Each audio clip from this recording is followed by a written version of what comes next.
Don't speak, Mom. I endure harsh words thrown at me by my eldest son, Carl. My days are spent without the freedom to go out, and even meals are scarcely provided. I thought I had lost the will to resist, but then hope appeared.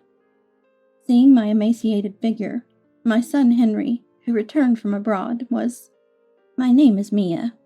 I'm turning 71 this year. My husband passed away a few years ago, so I'm technically a widow now.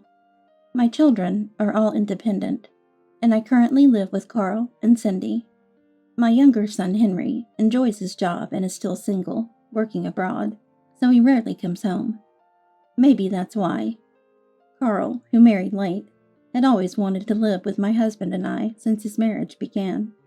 I believe Carl felt a sense of responsibility because Henry was far away in a foreign country. You don't have to live with me just because you're Carl. I said this thinking Cindy, Carl's wife, would dislike suddenly living with her mother-in-law.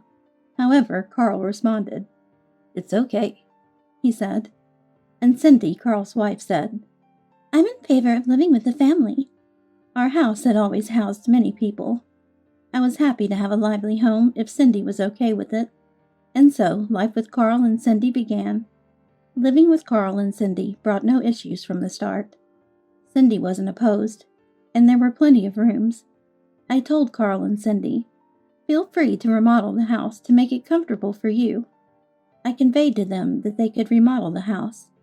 Of course, I contributed to the remodeling costs as well. I thought of it as a token of gratitude for living with me. The family home, once remodeled, looked beautifully unrecognizable. Carl seemed happy about not having to pay rent. I remember feeling reassured about our living arrangement when I heard his words. Unfortunately, Carl and Cindy didn't have any children. Such things are beyond our control.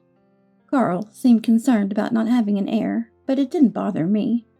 I made sure to tell Carl not to blame Cindy. Living together, I began to notice things I hadn't before. Cindy's strong-willed nature was one of them. She seemed a bit short-tempered, and we would argue over trivial things. Each of you comes from different backgrounds and has different habits. I understand that, I continued, and if you say it's an old-fashioned way of thinking, I can accept that. However, since you're married into this family, I'd like you to embrace our way of doing things. However, Cindy wanted to change everything to her way. This extended to every detail of household chores, like laundry and cleaning. At first, I managed to laugh it off, but gradually it started to stress me out. I never reprimanded her harshly. I added subtly, "This is how we do things here." That was all I was trying to explain. But Cindy's reaction was explosive. She started berating me. "Mia, are you harassing me already? This is why mothers-in-law are so disliked." I never expected such an overreaction. Moreover, Cindy's victim complex was too much. My simple comment made her portray herself as a poor wife oppressed by her in-laws. From that day on, I became known in the neighborhood as the harassing mother-in-law. Of course, Cindy was the one spreading these rumors. It seemed like everyone believed her words. With most of the neighbors on her side, Cindy gained momentum. Her initially humble attitude at the beginning of the marriage disappeared, becoming increasingly audacious. Carl, her husband, didn't seem to have any control over her and never interfered. In fact, he started to follow her lead. One day, Carl called me over and said something shocking. He wanted to manage the survivor's pension I was receiving. "I am the head of this household, and the breadwinner. It's only natural that I manage the finances of this house." Carl asserted this point firmly. As for me, I wasn't working. My only income was the survivor's pension. If they took that, I wouldn't have a single dollar to my name. I might have trusted Carl and agreed immediately in the past. However, he seemed like a changed man after marriage. I hesitated to hand over all my finances. Carl didn't miss my hesitation. "Don't you trust me?" He started to blame me. "I'm saying this for your benefit, Mom. It's terrible that you don't trust me. Even though we're living together, I'm your son." Faced with this argument, it was hard to refuse. Reluctantly, I agreed to let Carl and Cindy manage my pension. This turned out to be a huge mistake. Once I handed over control of the finances to Carl and Cindy, I was left without any money. Even when the pension came in, they didn't give me any of it. It seemed like Carl and Cindy were using my pension for their leisure. Their lifestyle became visibly more extravagant.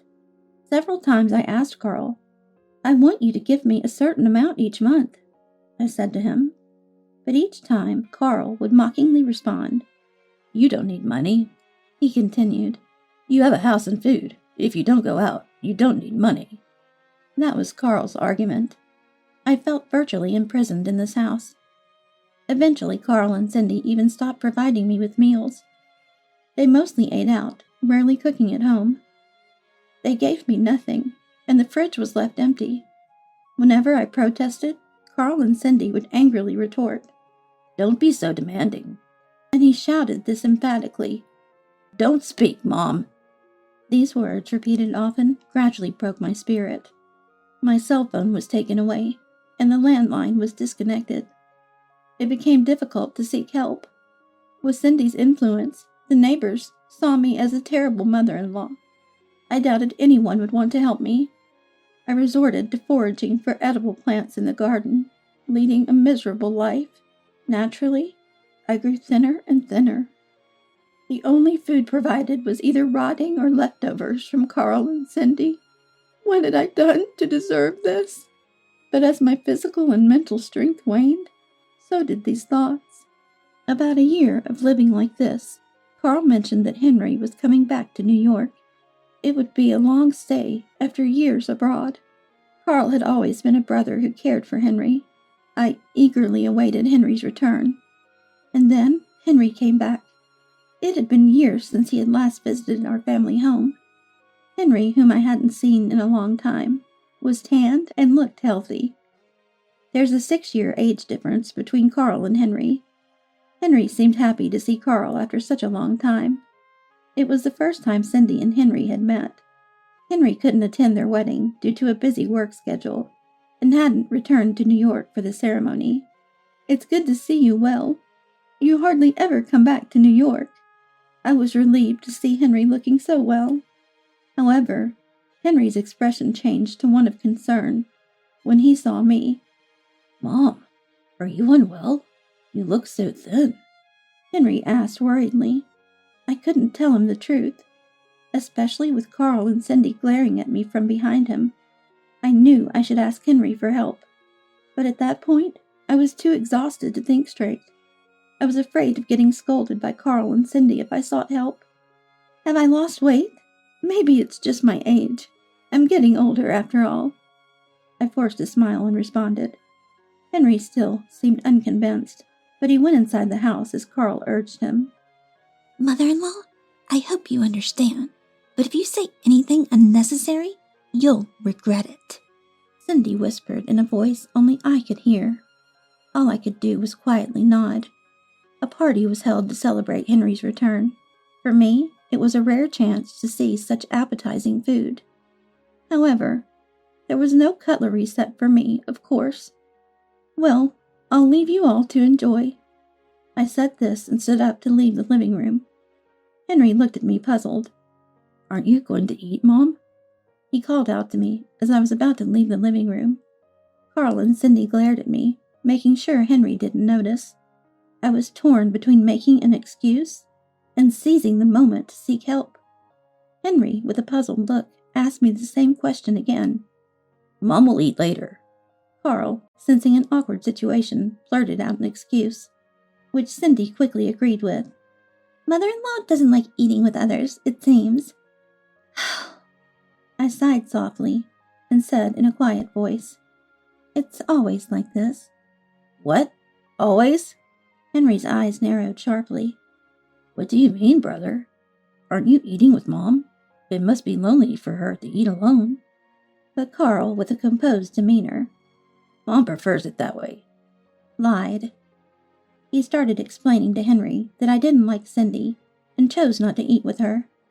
Cindy put on a face as if she was the victim. "It's all my fault, causing Mia to feel uncomfortable." She made such a statement. That's when something in me snapped. I had reached my limit. "No, this is too absurd. I can't watch this anymore.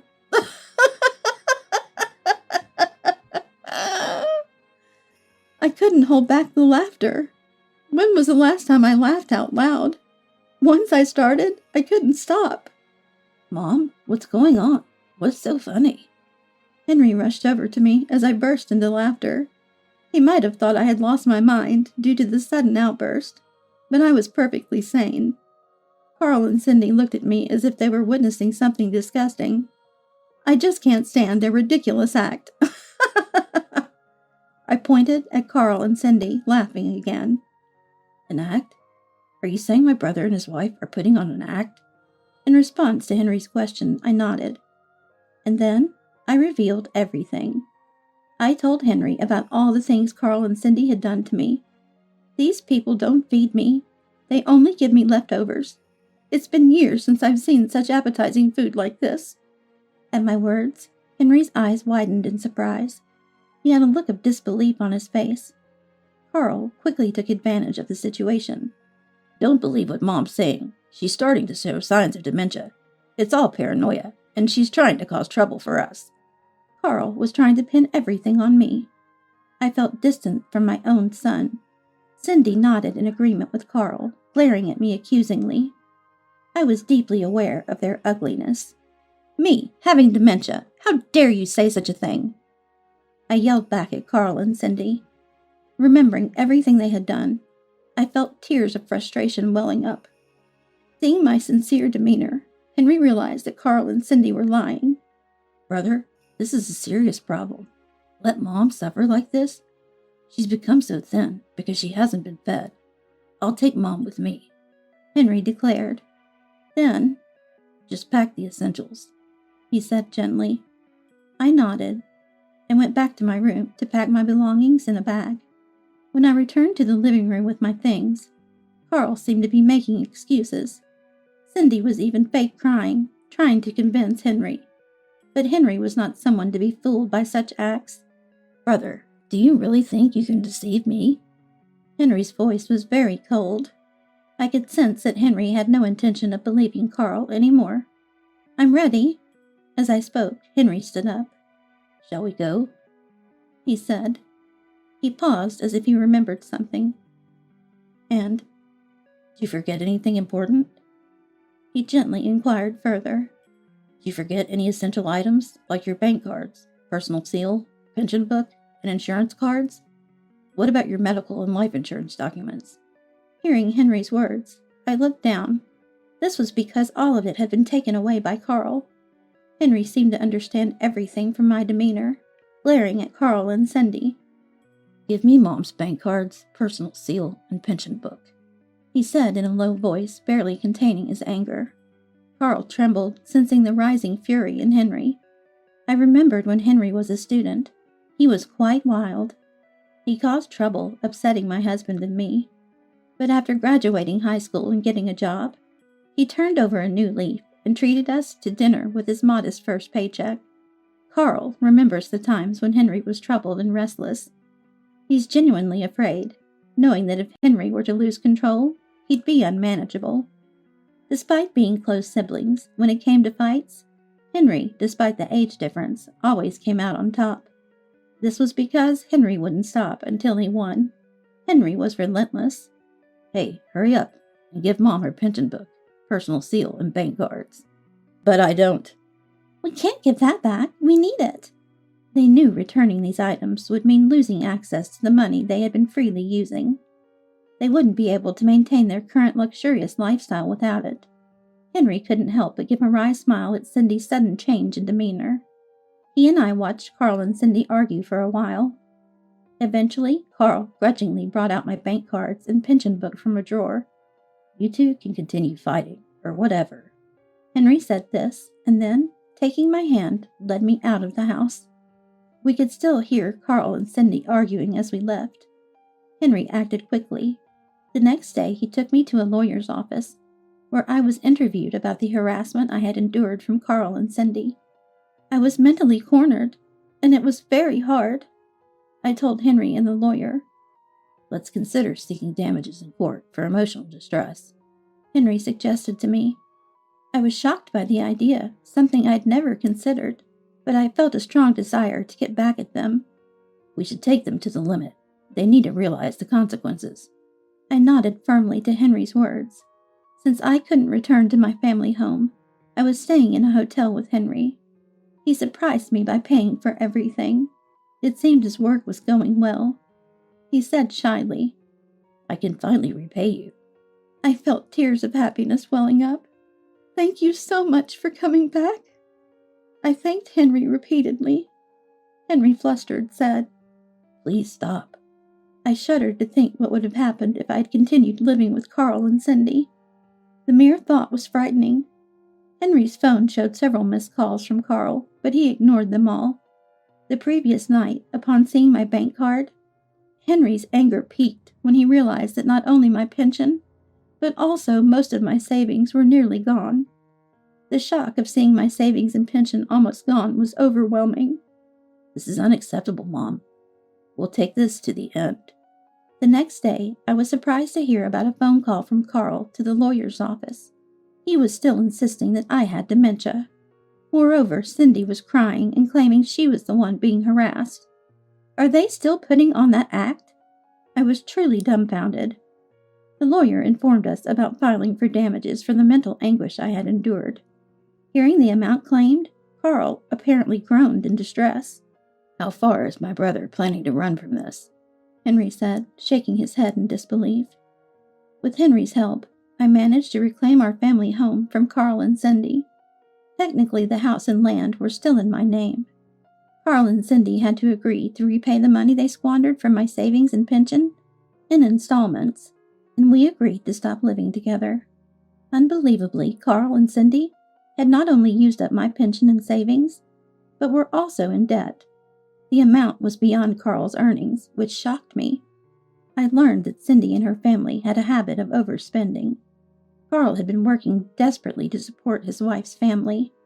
Ultimately, he was influenced by his wife to misuse my pension and savings.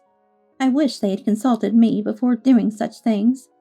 In the end, Carl and Cindy didn't divorce. The reason behind this was the debt. It turned out that all the debts were in Carl's name. Cindy, wanting to escape the debt repayment, apparently caused a scene when discussing divorce. In the end, the two of them continued to live in a small, cramped apartment, remaining at odds with each other. Their current lifestyle was reportedly far removed from what it used to be. As for me, I now live with Henry. He later got married, and I have a bright, energetic, and very kind grandchild. Henry's wife is a cheerful, thoughtful, and wonderful woman. The hellish days have turned into a heavenly life, which I am gratefully enjoying.